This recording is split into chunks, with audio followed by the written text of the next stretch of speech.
Hi, and welcome back to us. This is Anna Maria at I Am, and I'm here because I want to talk to you, with you, about how to get into your body, in your cognitive functions, being the captain of your ship, from being in the emotional limbic system, where you are the follower instead.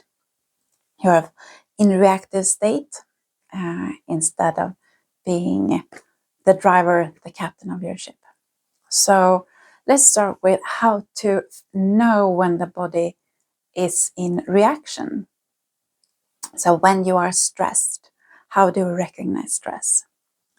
Well, one of the things are that when we are in stress, your shoulders will go up and they will move forward. You will also lift your toes from the ground a bit. So your toes will not really touch together with your feet the ground. In that as well, you will have a tension in your breath and you will breathe more shallow. So the breath will not go all the way down to the belly. And this is also a quite normal state for very many people, to not let the breath go all the way down into the belly, but to breathe very shallow. So we will start with just trying now to get back into a good physical state. You can do that with an in-breath and take your shoulders and roll them back. So again, an inhale, take your shoulders and roll them back.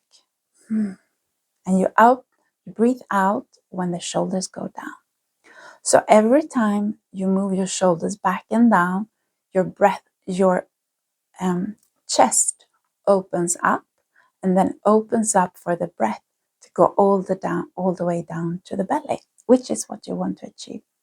So what you do is then roll back shoulders, let go of the breath when they go down and back, and that opens up the chest and gives a good free way for the breath to go all the way down to the belly. And in addition to that, you put your hands on your knees. And you feel with your palms of your hands, you feel the fabric of your trousers, and you move your hands back and forth on your thighs and on your knees. And when you do that, you're telling your body there is no danger here, because you're like caressing yourself, saying all is good. And there's always, when you are in a fight or flight system, the legs will tense up. So by doing that like a massage, that you are drawing your palms of your hand back and up on the trousers, then the muscles will relax in your legs. And that will keep your hands warmer, because the blood will go out again in all perimeters. And that will also keep your head smarter, because that means that you will keep your blood, the oxygen, flowing in your brain. And in addition to that, so we go from the top to the bottom, you want to keep your toes on the ground.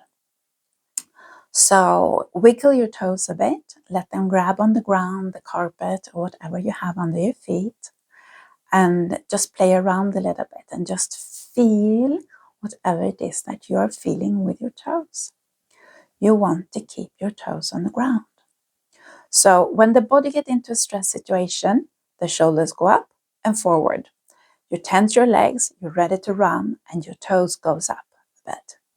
And that will bring you away from your cognitive function and move you into the emotions. You will stop being the captain of your ship and instead being a reaction of what's going on around you. So you will follow the crowd instead of follow yourself. Instead of guiding yourself, you will follow everybody else. So shoulders up and back, opening chest, downward toes on the ground, and hand on the knees and thighs, and just say, all is good. Perfect. So next step now, what happens is that we have the tension in the breath. So to release the tension in the breath, it's good to know we can easily do that, but it's good to know what is it that we want to achieve. Well, we want to achieve that the breath is long. You want to have a long breath. You want to go long down into your belly, in breath, and then you want it to go all the way out of through the mouth or the nose, from the belly and up again, the out breath. So the inhale and the exhale, you want them to be prolonged. You want them to be long. And if you have shallow, you want to prolong them. Most people have the shallow ones. So it's important to just practice the breath to see, can I make it perhaps go all the way down to my toes? So just play around with it and try it a little bit and see what you find out. When we have an uneven breath, so when the inhale and exhale are quite different from each other, we are telling the body that you are in a stressful situation. This is danger, and we need to take reaction to this. And what happens if, for example, if you have a lot of short inhales where the power is on the inhale like this, what happens then is that you're telling your body that you're sad. So that emotion of sadness, of wanting to cry, is what will be activated, and you will withdraw because you're feeling sad, you're feeling like victimized, because you have this very short intake of breath and the power on the in-breath. If you have the power of the out-breath, you will be like the bull. Try to do it. It's kind of amazing because it really changes you. Do that really fast, short, narrow breath. It will engage anger within you. So the emotion, anger in the limbic system will be activated when you do the short, forceful out breath. So both of these will say fight or flight, fight or flight. And if you step into the bull, maybe you will think like, oh, the world is so evil, everything is wrong, and I will fight it and I will do everything. I will just, take it all away. The bull just wants to extinguish whatever it is that irritates it. So this is neither not a good reaction. All of these brings you to reactions instead of being in actions. To stay in action, you need to have your cognitive functions. You need to be able to think broadly instead of narrowly. And that means that you need to have your breath all the way down to the belly and up again through the nose or mouth. And if you hold your breath, if you notice that you hold your breath, you are telling your body that you are in a life-threatening situation. This is like almost going into freeze. So you're telling your body, I'm in a life-threatening situation because I'm holding my breath. And you can see how this will just tension up every muscle in your body. Brings you back away. You will not be open. You will not be receptive. You will not have your thinking possibilities open. You will not have a decision tree where you see multiple outcomes. You will be narrowed down and closed and tension. Okay, so these were some pointers it's good to bring with. So how do you then keep a good breath? Well, it is the practice where you can practice when you inhale. You can inhale for 4, for example. That brings oxygen in. It activates your sympathetic nervous system. And then you hold for 5, for example. And then you exhale for more than you inhaled and for more than you held.